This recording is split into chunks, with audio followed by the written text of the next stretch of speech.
जब जब मेरी माँ को मेरी याद सताए, ये बहुत रोए, तब तब तुम पुरानी शादी के समय की, उस समय की कथाएं सुना कर मेरी माँ के प्राणों को जीवित रखना। मैं अपनी माँ के प्राण तुमको 14 वर्ष के लिए गिरवी देकर जा रहा हूँ, लौट कर आऊँ, मेरी माँ मुझे मिलनी चाहिए। जानकी जी का प्रभु मैं तो आपकी छाया हूँ, और क्या कोई मनुष्य अपनी छाया को छोड़कर जा सकता है क्या? जिय बिनु देह नदी बिनु बारी, तैसी नाथ पुरुष बिनु नारी। नाथ सकल सुख साथ तुम्हारे, शरद विमल बिदु बदर। जिय बिनु देह, जैसे प्राणों के बिना शरीर का कोई अस्तित्व नहीं होता, जल के बिना नदी की कोई शोभा नहीं होती, भगवान पति के बिना भी नारी का कोई जीवन नहीं होता। पत विहीन सब शोक समाजू, भोग रोग समभूषण भारू, यम यातना सर। और आप कह रहे हैं कि वहाँ मैं कैसे वन में चलूँगी? अरे मैं तो धरती की बेटी हूँ, मैं तो भूमि से प्रकट हुई हूँ। धरती माँ तो मेरी माँ है, मैं तो माँ की गोद में। मैंने तो आपकी कोमलता देखी, जिनको फूल की कली तोड़ने में पसीना आ रहा था, वो नंगे पैर वन में चलेंगे। प्रभु आप अपनी कोमलता की बात करिए, मैं तो माँ की गोद में खेलने जाऊंगी। आप नहीं ले जाओगे, ठीक है, आप निकलेंगे, मैं प्राण छोड़ दूँ। भगवान ने कहा कि जानकी जी प्राण छोड़े तो अर्थ क्या? अच्छा तो जल्दी करो। इतने में तो लक्ष्मण जी दौड़े आ गए। लक्ष्मण जी गार्ड ऑफ ऑनर के लिए पुलिस की या मिलिट्री की टुकड़ी को परेड करा रहे थे। क्योंकि जब सत्ता दी जाती है तो सेना के जितने प्रकार होते, गार्ड ऑफ ऑनर उसको सलामी दी जाती है। तो अचानक नगाड़े बजना बंद हो गए। तो लक्ष्मण जी ने पूछा, ये नगाड़े जय जयकार बंद कैसे हो गए? तो किसी ने कहा कि अयोध्या का भाग्य फूट गया, ये घटना हो गई। वहीं छोड़कर सीधे भगवान के पास, कुछ नहीं बोल रहे, रो रहे और हाथ जोड़े खड़े। भगवान ने कहा, लखन इस समय रोने का समय नहीं, धैर्य धारण करने का समय है। ऐसे से पूरी घटना हो चुकी है। अब भरत भी नहीं, शत्रुघ्न भी यहाँ नहीं, जानकी मेरे साथ जा रही हैं, पिताजी वहाँ मूर्छित, बड़ी माँ की हालत तुम देख रहे हो, पूरी अयोध्या की जिम्मेदारी अब तुम्हारी है। लक्ष्मण जी का, प्रभु गुरु पित मात न जानो काऊ, मैं किसी को नहीं जानता, शिष्य पनते पर हरे न संगू, कबहू न कीन मोर मन। प्रभु जब मैंने आंख खोली थी तो मैंने आपके चरणों का ही दर्शन किया था। मैं तो गुरु कौन, माँ कौन, बाप कौन, मैं तो जानता ही नहीं, मैं कुछ नहीं जानता। लक्ष्मण जी जब सोते थे तो इतना अलग सोते थे तो बहुत रोते थे। तो वशिष्ठ जी के पास समाचार लेकर गई सुमित्रा जी कि बालक न तो दूध पीता है और न ये सोता है, रात्रि को रात भर रोता है, क्या करे? तो पूछा कहाँ सुलाते? बोले अपने पास। बोले नहीं नहीं, राम के चरणों में सुलाओ इसे, और राम के दाहिने चरण का अंगूठा इसके मुंह में दो, तो अंगूठा पीते पीते सो जाएगा। कभी कभी राम जी करवट लेते थे, अंगूठा निकल जाता था तो बहुत जोर जोर से रोने लगते थे, फिर माँ दौड़ती थी। कह रहे मैंने तो आँख खोली तो आपके चरणों में। और छोटे बच्चों को अंगूठा पीने की आदत वहीं से आई है, लक्ष्मण जी के यहाँ से ही अंगूठा पीने की आदत आई। तो भगवान से कहा कि हम नहीं जाएंगे, मैं शरीर में प्राण छोड़ दूँ। भगवान ने कहा भाई देखो इतनी कड़ी शर्त मत लगाओ, अच्छा ऐसा करो माँ से पूछ कर आओ, आप चले तो नहीं जाओगे? बोले नहीं, प्रतीक्षा करेंगे। लक्ष्मण जी सुमित्रा जी के पास आए। सुमित्रा माँ ऐसी भोली भाली, इस बेचारी को किसी ने कुछ बताया नहीं। प्रणाम किया, जाए जनन पग नाये माथा, मन रघुनंदन जान की साथा। मन को भगवान के चरणों में रख गए, तन सुमित्रा के सामने प्रणाम किया। सुमित्रा ने पूछा कि लखन बाजे बज रहे थे, जय जयकार हो रही थी, बंद हो गया, क्या हुआ? कुछ मुहूर्त वगैरह कुछ बदल गया क्या? अरे माँ तू बड़ी भोली है, तुझे कुछ मालूम नहीं है क्या हुआ? अयोध्या का भाग्य फूट गया, प्रभु का 14 वर्ष का वनवास हो गया, प्रभु जानकी जी के साथ वन को जा रहे हैं, और मैं भी, तू भी। हाँ तो यहाँ क्यों आया है? भगवान ने कहा माँ से आज्ञा लेकर आओ, मुझे आज्ञा दो। माँ से? कौन माँ? लक्ष्मण कौन माँ? अरे तुम मेरी माँ हो कि नहीं हो? सुमित्रा ने कहा लखन खबरदार, आज से आगे मुझे कभी माँ कहा तो समझना मैं तेरी माँ नहीं हूं। तो लक्ष्मण जी ने कहा, मां अगर तुम मेरी मां नहीं हो तो मेरी मां कौन है?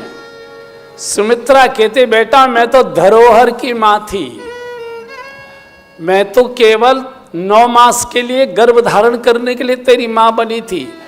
और ये मां कितने दिन तेरा साथ देगी? 60 साल, 70 साल, 80 साल, 75 साल, एक दिन तो ये मां छोड़कर चली जाएगी।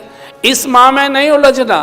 तो फिर मेरी मां कौन है? बोले, तात तुम्हारी मां तू भेदेही। गाइए, तुम्हारी मां तू भेदेही, पिता राम सब भांति सनेही, पिता राम सब भांति सनेही। अवधता जहाँ राम निवासु, अवधता राम निवासु, ताहि दिवस जहाँ भानु प्रकाशु, ताहि दिवस भानु प्रकाशु। जो पैसिय राम बल जाहि, जो पैसिय राम बल जाहि, अवध तुम्हार काज कछु नाही, अवध तुम्हार काज कछु नाही। कौन माता पिता? बोले, माता रामो मत पिता रामचंद्र है, स्वामी रामो मत सखा रामचंद्र है। मैं तो धरोहर वाली थी, 60 70 80 साल तेरे साथ रहूंगी। उनकी तो न जन्म है न मृत्यु है।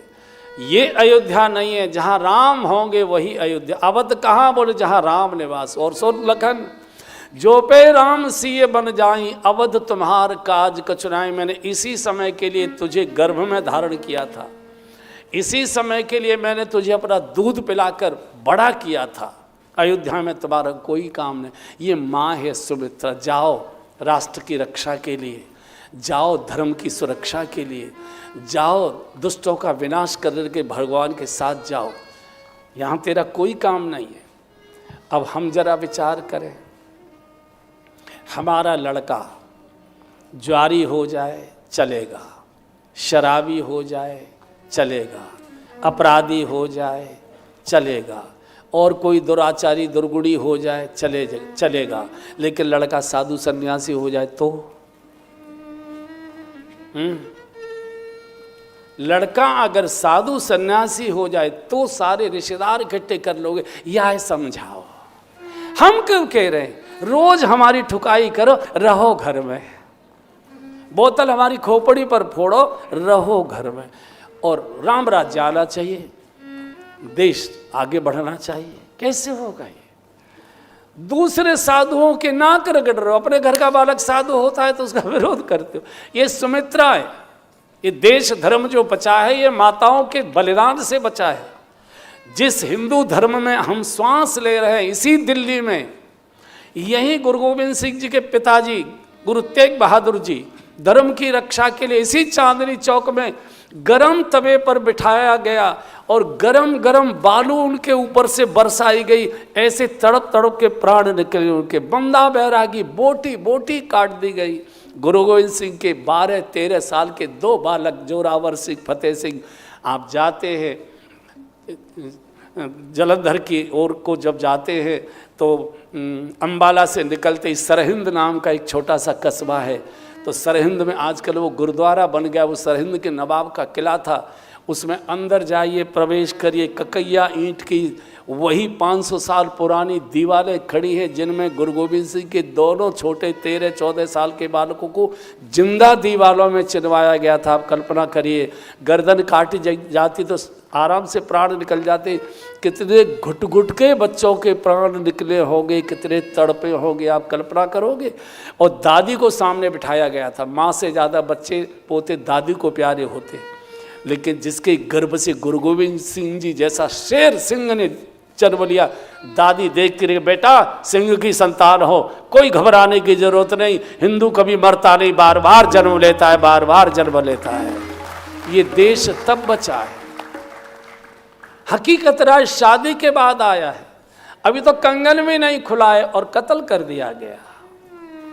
बहुत कठिन है देश और धर्म की बातें करना, तो बहुत सरल है। त्याग और बलिदान, ये सुमित्रा माँ है। जाओ अब तो तुम्हार काज कछु नाई, माँ को प्रणाम करके चले। मानस में तो गोस्वामी जी ने वर्णन नहीं किया, हमने अन्य ग्रंथों में पढ़ा है, संतों के मुख से भी सुना है कि लक्ष्मण जी उर्मिला जी को भी मिलकर आए थे। उर्मिला जी का जो भवन था बिल्कुल सुमित्रा जी के बिल्कुल पास था।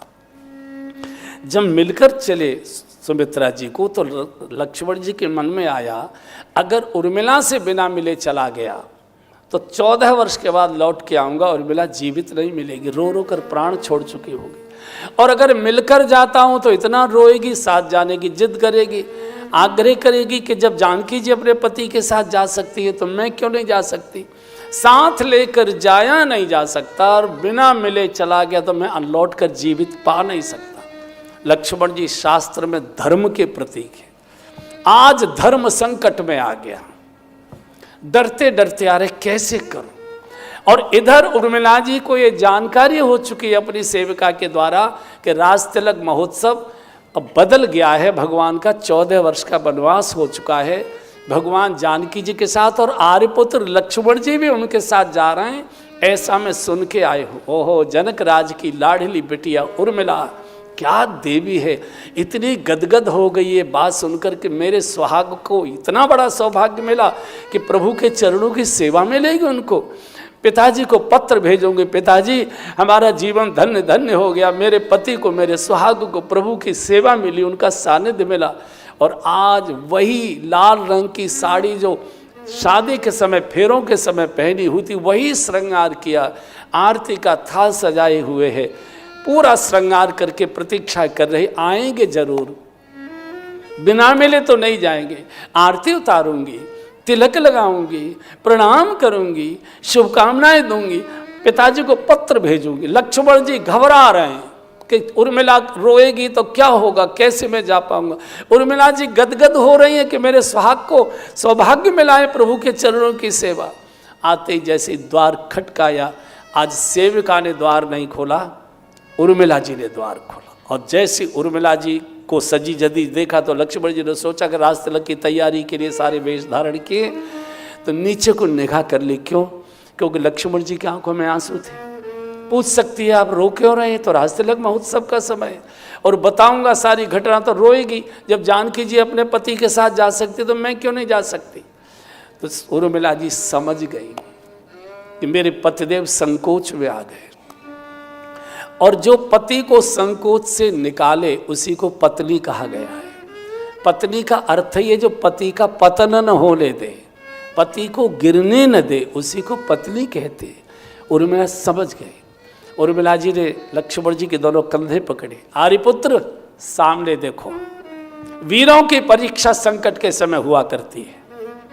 आपको शायद भ्रम होगा, भय होगा कि मुझे कोई घटना की जानकारी, मुझे पूरी घटना की जानकारी है, और आप इस घबराहट में है कि मैं साथ जाने की जिद करूंगी।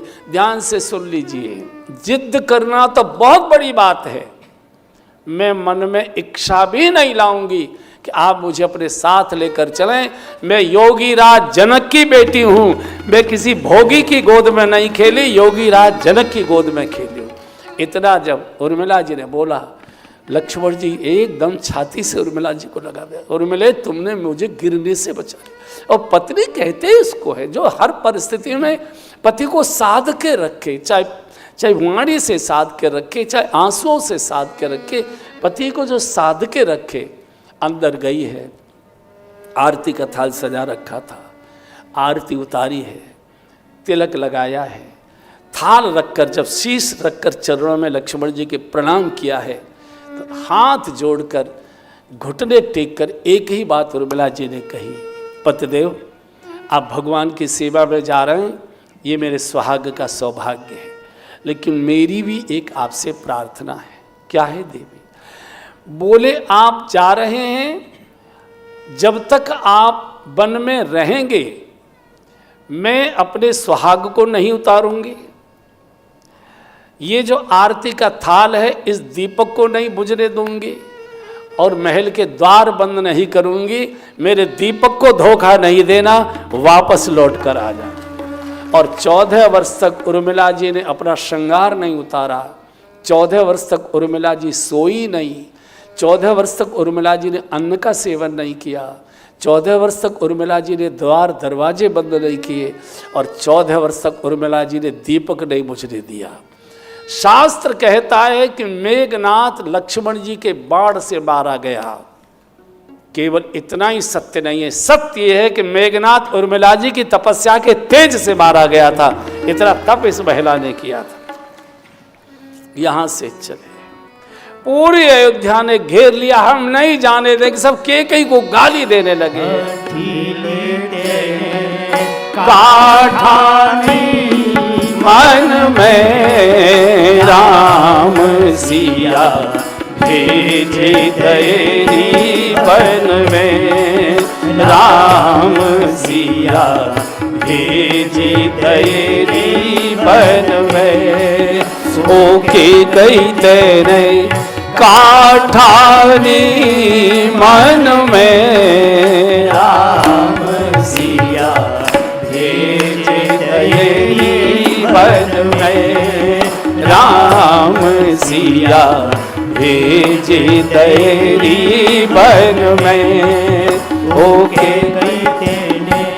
कौशल्या की छिन गई बानी, कौशल्या की छिन गई बानी, रो न सकी और मिला दीवानी, रो न सकी और मिला दीवानी, के कई तू इकली रानी, के कई तू इकली रानी, रह गई महलन में, राम सिया भेजी तेरी बन में, राम सिया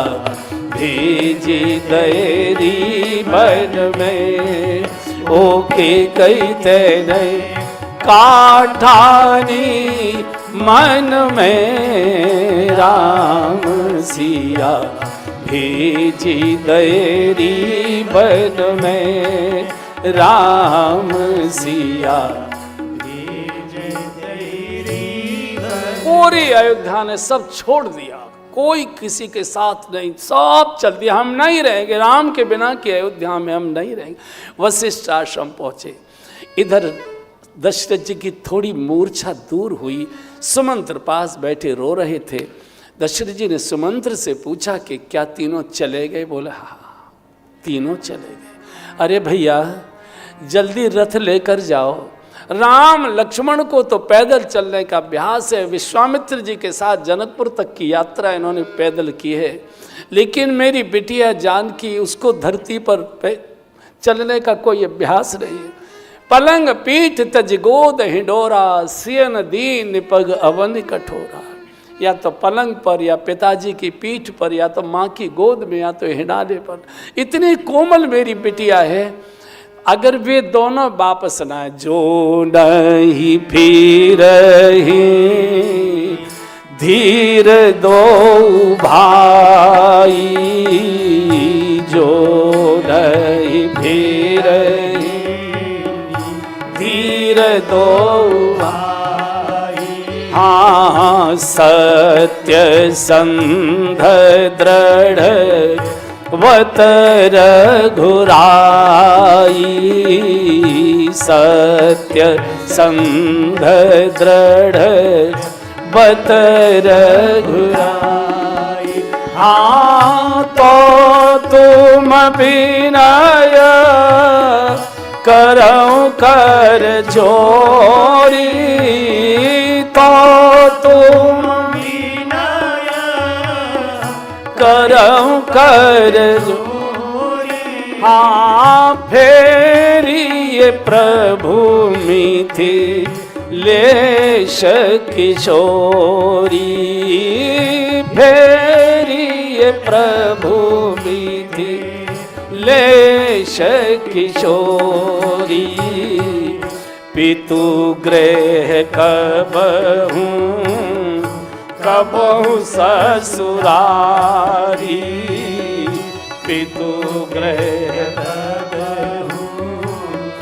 कबहू ससुरारी। हाँ रहिए जहाँ रुचि हो तुम्हारी, रहिए जहाँ रुचि हो तुम्हारी। पितु गृह कबहू कबहू ससुरारी, पितु गृह कबहू ससुरारी। जो नहीं फिरही धीर दो भाई, जो नहीं फिर। अगर दोनों भाई वापस न आए तो मेरी ओर से रो रो कर बिटिया को वापस ले आना।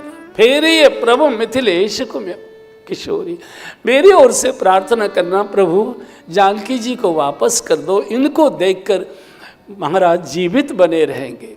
और मेरी ओर से बिटिया को कहना तेरा जहाँ मन लगे, जहाँ तेरे पितुग्रह कबहूँ कबहूँ ससुरारी। देखिए त्रेता युग की घटना है ये। त्रेता के बाद द्वापर आया, कलयुग का अंतिम समय है ये। कितने वर्षों पूर्व दशरथ जी ने नारी की सुरक्षा का कितना सुंदर सूत्र दिया। महिला दो ही जगह सुरक्षित है केवल, पितुग्रह कबहूँ कबहूँ ससुरारी। तीसरी जगह किसी भी महिला के लिए सुरक्षा नहीं है।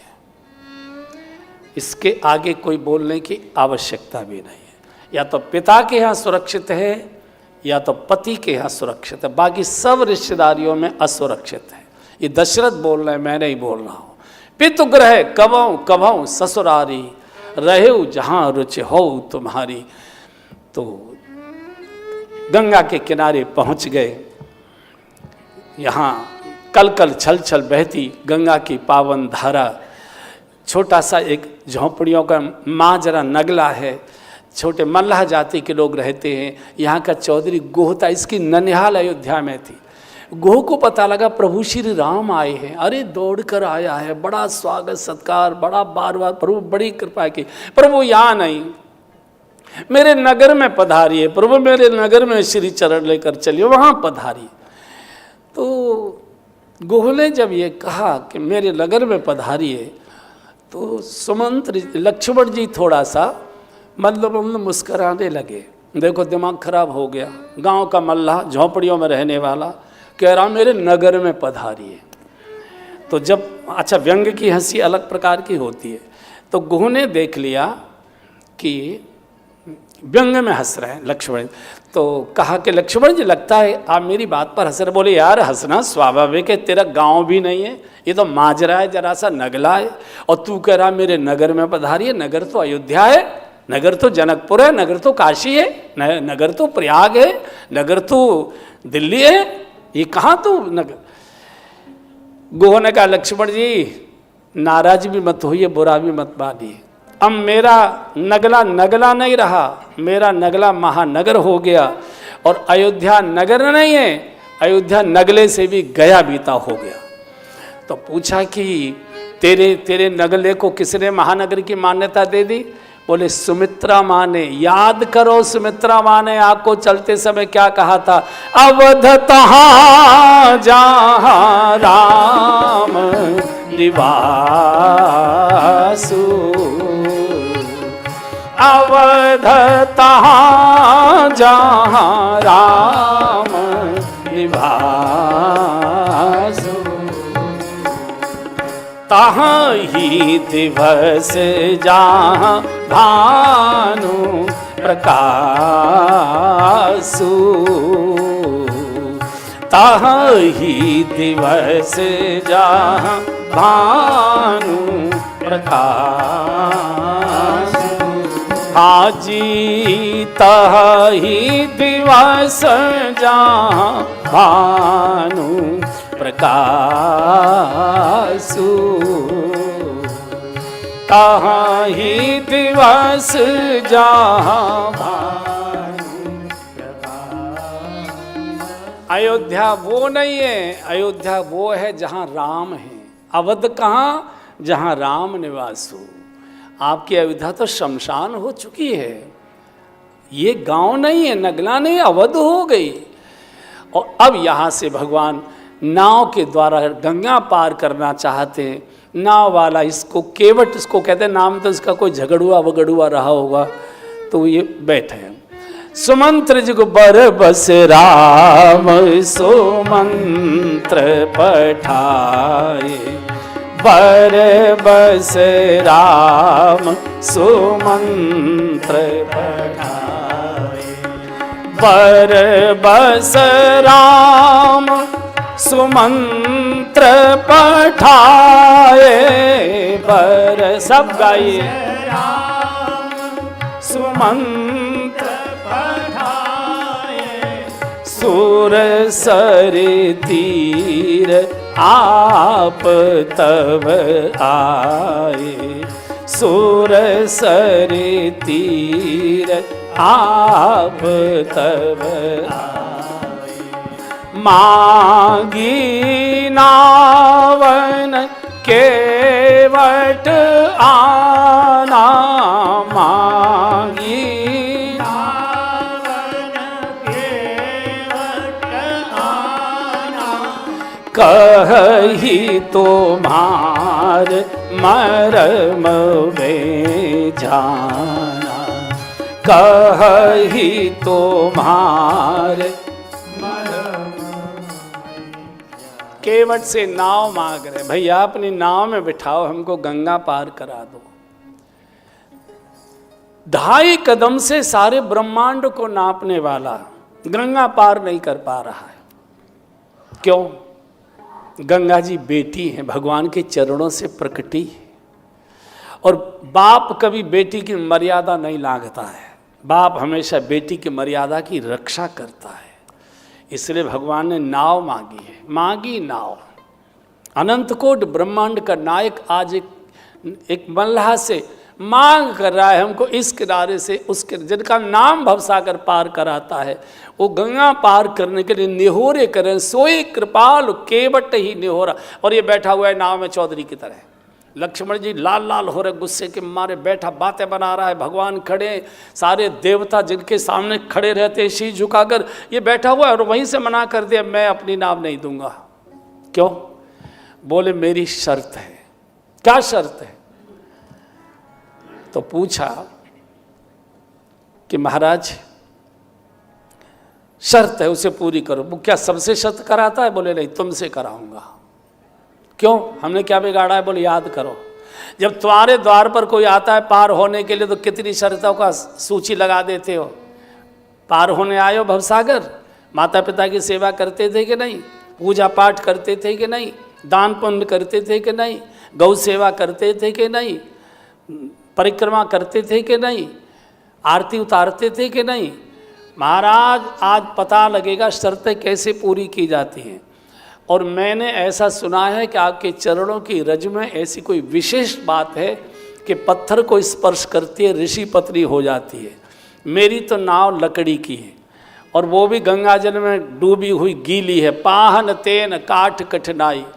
मान लीजिए आपके चरणों की रज से ये स्त्री बन गई तो महाराज पहले ये घर में बैठी हुई है नाक में दम करने के लिए, ये दूसरी ओर आ जाएगी और यही मेरा धंधा है, मैं कोई और धंधा जानता नहीं, मेरी रोटी रोजी भी चलेगी, चलो मैं कोई बात नहीं कहीं बेलदारी करके काम चला लूँगा। लेकिन भगवान वो जो होगी वो कोई मल्लाह की लड़की तो बनेगी नहीं।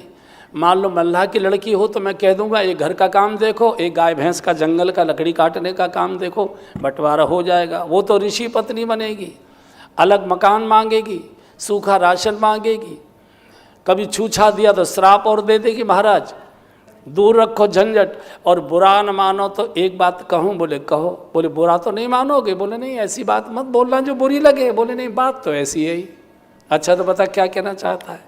केवट ने कहा महाराज घरवाली अकेली ही अच्छी हुआ करती है, देखो पापा जी ने कई कई कर रखी थी, कैसा तमाशा छोड़ कर आए हो, और सौत बुरी है चून की, सौत तो आटे की भी बुरी हो जाती। कैसे पार करोगे, बोले जो प्रभु पार अवसी गाछहु, जो प्रभु पार अवसी गाछहु, जो प्रभु पार अवसी गाछहु, जो प्रभु पार अवसी मोहि पद पदुम पखारन कहु, मोहि पद पदुम पखार।